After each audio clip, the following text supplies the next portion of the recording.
The first idea we have, step up your game. Explain what is the meaning of this idea. Step up your game.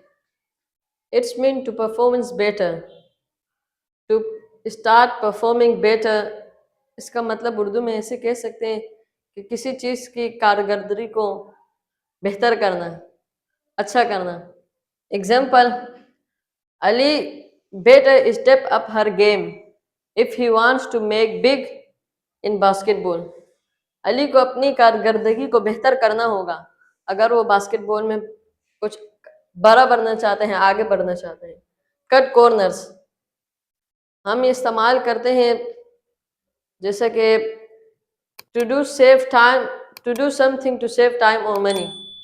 हम कोई काम करते हैं वक्त को बचाने के लिए या पैसों को बचाने के लिए, जैसा कि उर्दू में बोला जाता है 2 नंबरी करना.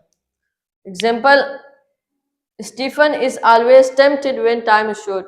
स्टीफन हमेशा 2 नंबरी करते हैं जब टाइम कम होता है. Stephen is always tempted to cut corners when time is short. Number 3, your guess is as good as mine. It is said in response to a question when someone doesn't know the answer. ये किसी से सवाल के जवाब में कहा जाता है जब बंदे को खुद ही सवाल का जवाब नहीं पता हो. जैसा कि हाँ, Stephen said how much time will it take. Avalon said your guess is as good as mine.